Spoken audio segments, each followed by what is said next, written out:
ابھی کربلا کا موضوع چل رہا ہے اور واقع کربلا ہمارے اور آپ کے سامنے بہت کم بیان ہوتے ہیں۔ حسین رضی اللہ تعالی عنہ علیہ السلام آخر صرف 72 ساتھیوں کو لے کر کے اتنی بڑی فوج کے سامنے کہ جس کا مقابلہ وہ ہرگز نہیں کر سکتے تھے، آخر آپ نے ایسا کیوں کیا؟ جبکہ آپ نے سنا ہی ہوگا، یہ صحیح حدیث ہے کہ عبداللہ ابن عباس رضی اللہ تعالیٰ عنہ نے بھی منع کیا، عبداللہ ابن عمر رضی اللہ تعالیٰ عنہ نے بھی منع کیا، جابر ابن عبداللہ رضی اللہ تعالیٰ عنہ نے بھی منع کیا۔ اتنے اصحاب کے منع کرنے کے بعد پھر بھی آپ کربلا کے لیے روانہ ہو جاتے ہیں محض چند ساتھیوں کو لے کر کے۔ آخر وجہ کیا تھی؟ میرے بھائیوں، یہاں کچھ عالم جو ہے ڈنڈی مارتے ہیں اور اپنی بات کو اپنی جماعت پہ ثابت کرنا چاہتے ہیں، لیکن میں حق بولتا ہوں اور حق کے لیے جیتا ہوں، مجھے کوئی ڈر نہیں ہے کہ حق بولنے کی وجہ سے مجھے نکال دیا جائے گا، مجھے کوئی ڈر نہیں ہے کہ حق بولنے کی وجہ سے میرے اوپر گولیاں چلے، کوئی ڈر نہیں ہے۔ حق کے لیے جو گردن کٹ جائے، اللہ کی قسم کہہ رہا ہوں، اللہ رب العالمین کو سب سے زیادہ محبوب وہ گردن ہے۔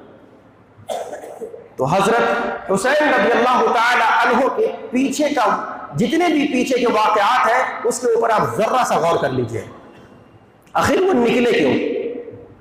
آئیے محمد رسول اللہ صلی اللہ علیہ وسلم اور آپ کے ماں قبل جتنے بھی انبیاء کرام رسول اعظام آئے، ان تمام لوگوں کی تاریخ کا دورہ کرتے ہیں۔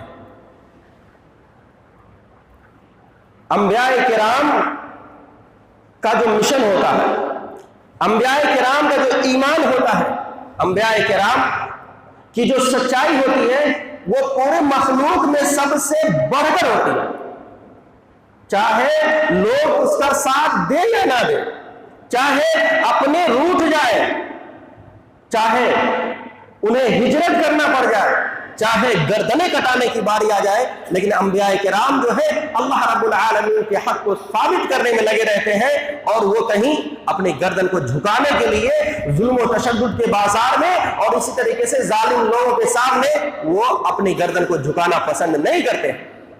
دلیل ہے آپ کے سامنے، حضرت محمد رسول اللہ صلی اللہ علیہ وسلم کی مکی زندگی ہے۔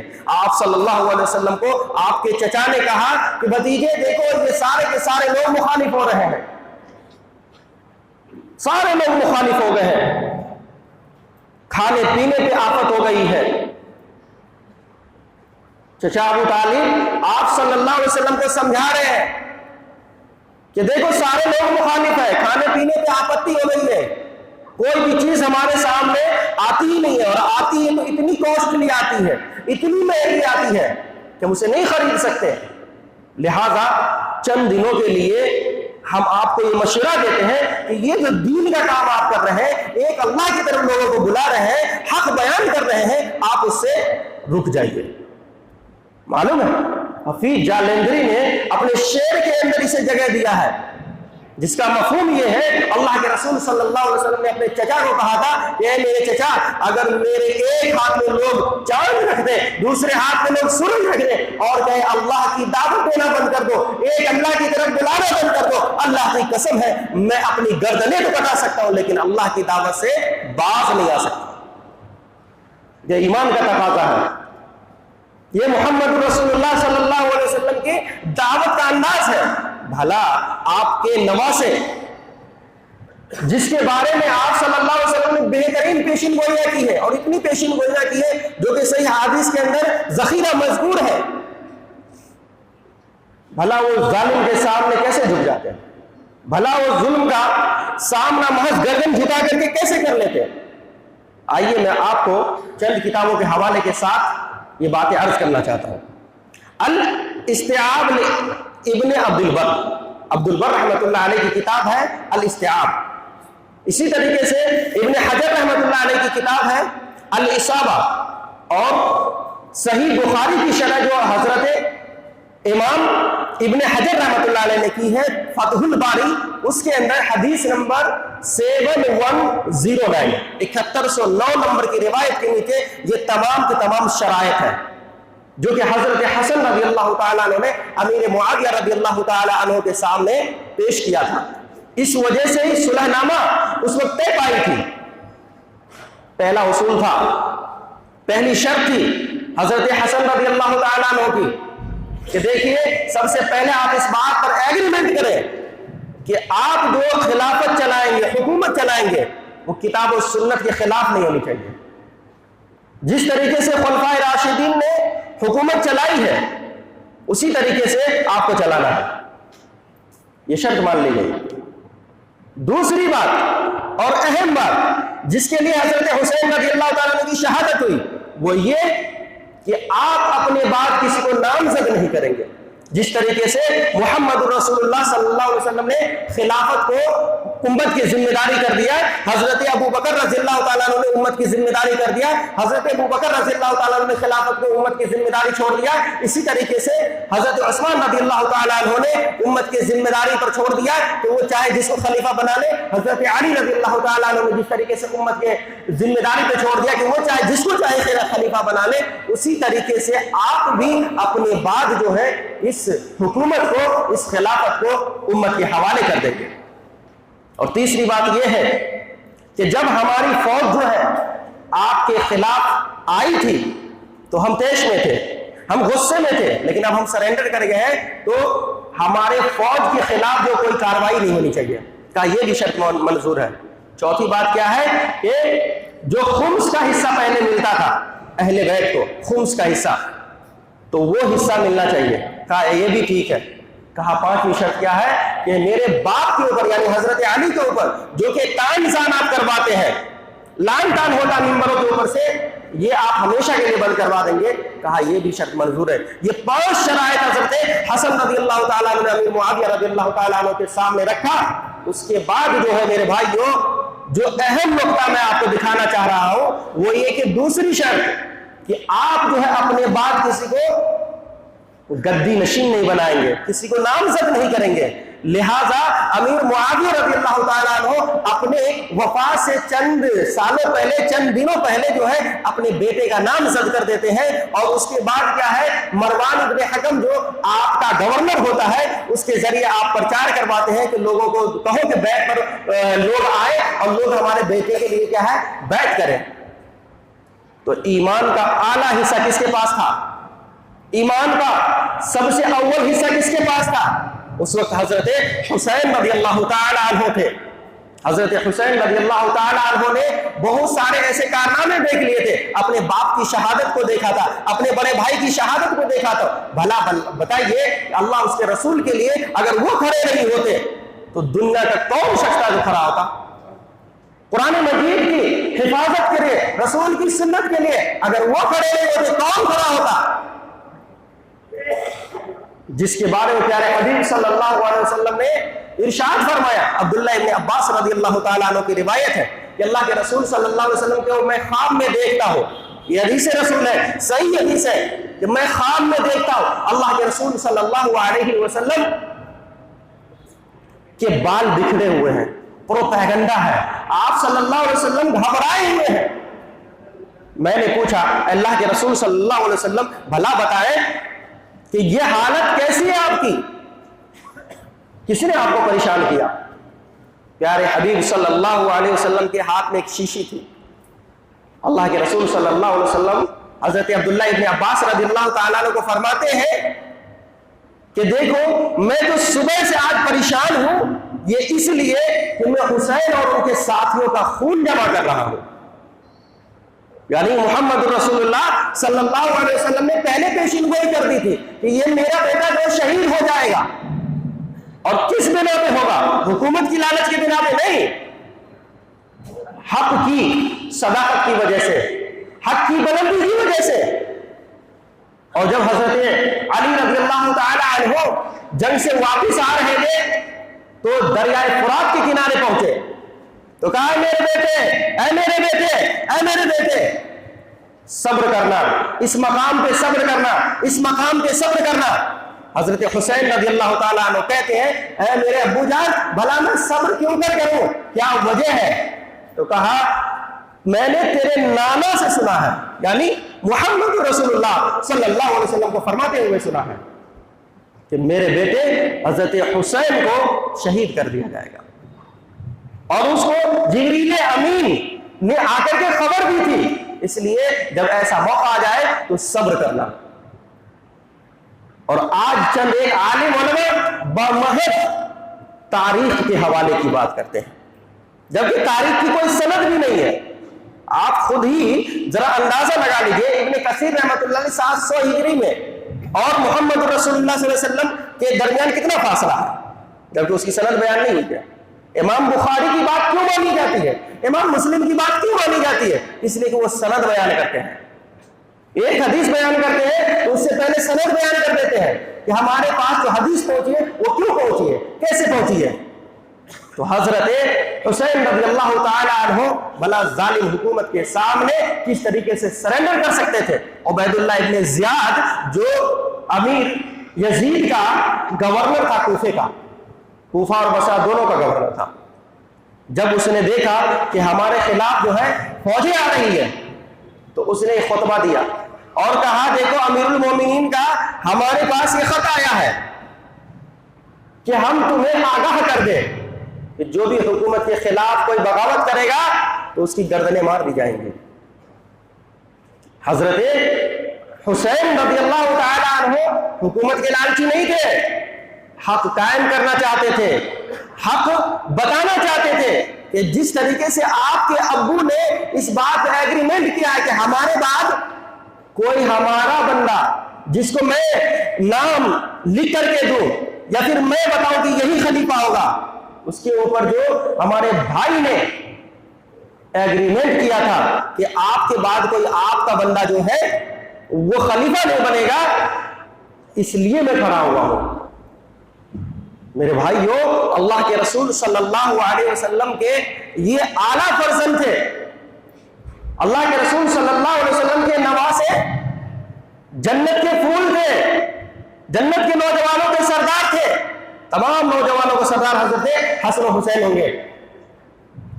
بھلا بتائیے کہ ان کے سامنے کوئی غلط بات کرے اور وہ خاموش رہے، یہ کیسے ہو سکتا تھا؟ کیسے وہ حضرت عبداللہ ابن عباس کی بات مان لیتے یا عبداللہ ابن عمر کی بات مان لیتے یا پھر جابر ابن عبداللہ کی بات مان لیتے؟ یہ نہیں ہو سکتا تھا.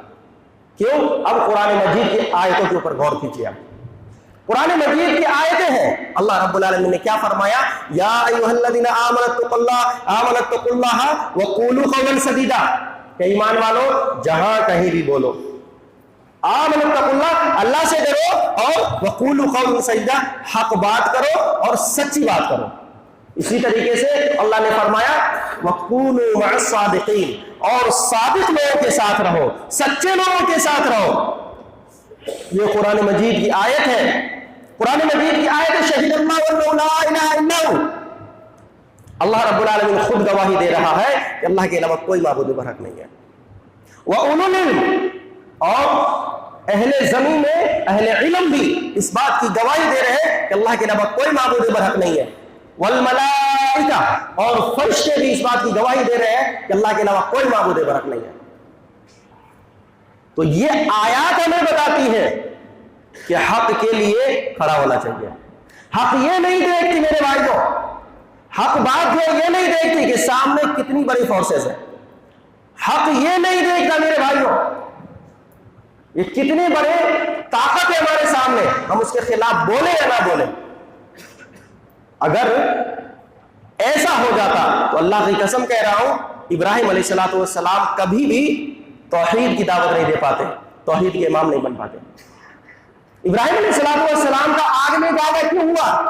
وہ حق بیان کرتے تھے کہ اللہ کے علاوہ کوئی معبود برحق نہیں ہے. موسیٰ علیہ السلام کو فرعونیوں کا سامنا کیوں کرنا پڑا؟ وہ حق بیان کرتے تھے. اسی طریقے سے میرے بھائیوں، عیسیٰ علیہ السلام کو سولی کا سامنا کرنا پڑا، بلکہ اللہ نے اسے آسمان میں اٹھا لیا. کیوں؟ اس لیے کہ وہ حق بیان کرتے تھے. اور محمد رسول اللہ صلی اللہ علیہ وسلم کو ابو جہل کا سامنا کرنا پڑا. کیوں؟ اس لیے کہ وہ حق بیان کرتے تھے. اور اس وقت سے لے کر کے ائمہ دین کی حقیقت کو آپ پڑھ لیجئے، محدثین کرام کی زندگی کو پڑھ لیجئے. حق کے لیے امام ابو حنیفہ کو شہید کیا گیا زہر دے کر کے. حق بولنے کی وجہ سے امام مالک کے پہلے توڑ دیے گئے. امام شافعی کو سبل مار کر کے شہید کر دیا گیا. امام احمد کو جیل میں حق کی وجہ سے ترگر جس کو بولتے ہیں، جو سب سے نچلا حصہ ہوتا ہے جیل کا، جہاں کچھ نہیں سویدھا ہوتی ہے، وہاں رکھ دیا گیا، اور حق گوئی کی وجہ سے امام بخاری کو بخارا شہر سے نکال دیا گیا۔ یہ حق گوئی ہے، اور اس کو پکڑے ہوئے علماء کرام اس حق کے دامن کو پکڑے ہوئے ہیں۔ بھلا بتائیے کسی ظالم کے سامنے اس کے ظلم کی وجہ سے، اس کی طاقت کی وجہ سے اگر حق سرنڈر کر جائے، اللہ کی قسم کرو یہ دنیا ختم ہو جائے گی۔ بلکہ محمد رسول اللہ صلی اللہ علیہ وسلم نے ارشاد فرمایا، جب تک کہ اس روئے زمین کے اوپر، ہندوستان کا نام نہیں لیا، سعودی عرب کا نام نہیں لیا، کہ اس روئے زمین کے اوپر ایک بندہ حق گو رہے گا، یعنی ایک اللہ کی عبادت کرنے والا رہے گا، اللہ رب العالمین کے قانون کو نافذ کرنے والا رہے گا، اللہ کی قسم ہے قیامت نہیں آئے گی، قیامت نہیں آئے گی اس بندے کی وجہ سے، اس کی حق گوئی کی وجہ سے، اس کی صداقت کی وجہ سے۔ تو ہمیں اور آپ کو یہ سوچنا چاہیے، اور کربلا کے میدان کے واقعے سے یہ سبق لینا چاہیے کہ حق چاہے کمزور ہی کیوں نہ ہو، حق چاہے لوگ بولے یا نہیں بولے، حق کا ساتھ دے نہ دے، آپ کی ذمہ داری ہے کہ آپ حق والوں کا ساتھ دیں، حق کے لیے کھڑے ہو جائیں۔ اللہ رب العالمین جو ہے آپ کو وہ تمام کے تمام انعامات سے نوازے گا، وہ تمام کے تمام اکرام سے نوازے گا۔ کیوں؟ قرآن مجید نے کیا کہا کہ دیکھو جو اللہ کی اطاعت کرتا ہے، اللہ کی اطاعت کرتا ہے اور رسول اللہ صلی اللہ علیہ وسلم کی اطاعت کرتا ہے، تو اسے جو ہے ہم کس کے ساتھ رکھیں گے؟ انبیاء کے ساتھ رکھیں گے، رسول کے ساتھ رکھیں گے، اس کو ہم شہداء کے ساتھ رکھیں گے، اس کو ہم صدقاء یعنی سچے لوگوں کے ساتھ رکھیں گے، حق گو کے ساتھ رکھیں گے، والصالحین اور نیک لوگوں کے ساتھ رکھیں گے۔ یہ حق گوئی کی فضیلت ہے، حق گوئی کی فضیلت ہے، اس لیے حق گوئی کو خود کے اندر نافذ کیجیے۔ اگر ہم بھی کسی چیز کے خلاف ہیں، ہمیں لگ رہا ہے کہ یہ حق نہیں ہے، ہم جو کام کر رہے ہیں، جو عمل کر رہے ہیں یہ حق نہیں ہے، فوراً چھوڑ دینی چاہیے۔ اسی طریقے سے اپنے گھر میں حق گوئی بیان کیجیے، بچوں کو ابھاریے، حق گوئی قائم کیجیے۔ اللہ کے علاوہ کوئی معبود برحق نہیں ہے، تو اللہ کے تمام تقاضوں کو پورا کیا جائے۔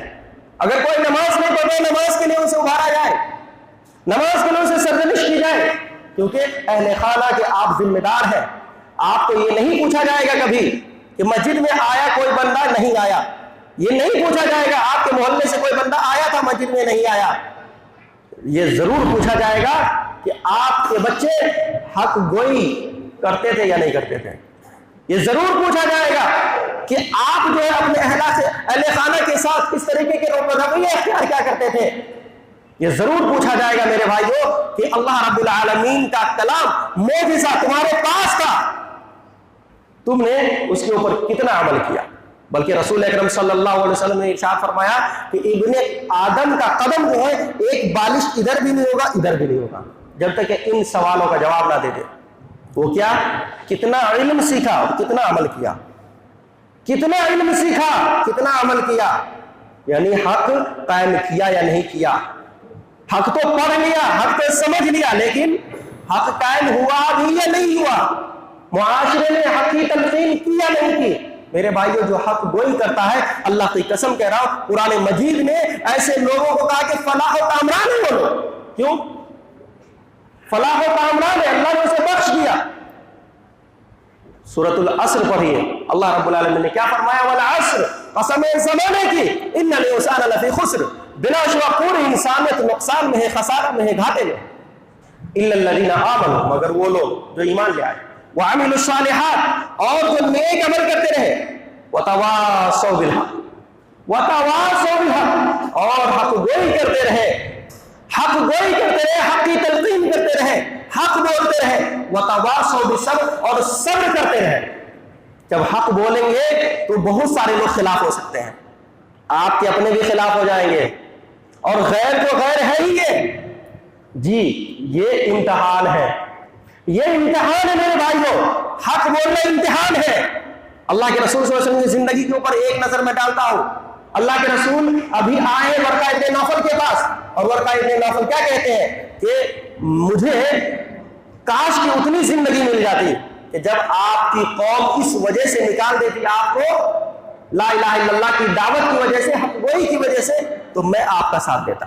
اللہ کے رسول صلی اللہ علیہ وسلم غمگین ہو گئے، غمگین ہو گئے، سوچنے لگے کہ میری قوم اور مجھے نکالتے، بہت زیادہ محبت کرتی ہے میری قوم مجھ سے، لوگ مجھے طاہر کہتے ہیں، امین کہتے ہیں۔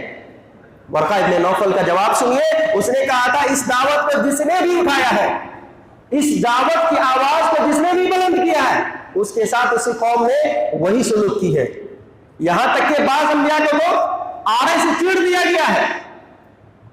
میرے بھائیوں، یہ حق گوئی اتنی عظیم شے ہے، اس لیے حق گوئی کو پکڑیے، حق والوں کا ساتھ دیجیے، حق بولیے، انشاءاللہ رب العالمین یہ جو پستیاں میں ہم جا رہے ہیں، یہ جو ہمارے اور آپ کے اوپر اتنی ذلتیں ہو رہی ہیں، اللہ رب العالمین حق گوئی کی وجہ سے ضرور بھی ضرور ہمیں اور آپ کو بلند کرے گا۔ اللہ رب العالمین سے ہم دعا کرتے ہیں، اللہ رب العالمین ہم تمام لوگوں تمام تر مذکورہ باتوں کو سمجھنے کی توفیق عطا فرمائے۔ اللہ رب العالمین ہمیں ہمیشہ حق پر قائم رکھے، حق بولنے والا بنا دے، حق کو قائم کرنے والا بنا دے، آمین۔ سبحانک رب العزت عما یصفون وسلام علی المرسلین۔